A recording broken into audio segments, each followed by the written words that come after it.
मैदे में जलन क्यों होती है और इसकी वजूहात क्या हैं और इसका इलाज कैसे कर सकते हैं।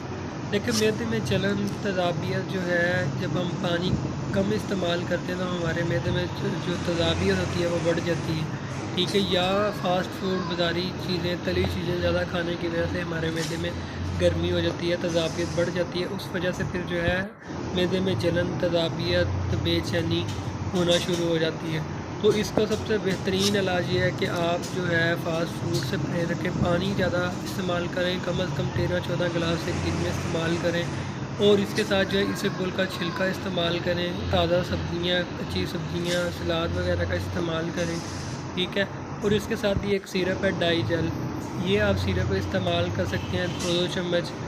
और या आप गैविस्कोन सिरप इस्तेमाल कर सकते हैं। गैविस्कोन सिरप आप इस्तेमाल कर सकते हैं 2 चम्मच ताज़ा पानी या ठंडे पानी में मिक्स करके दिन में 3 मरतबा इस्तेमाल करना है।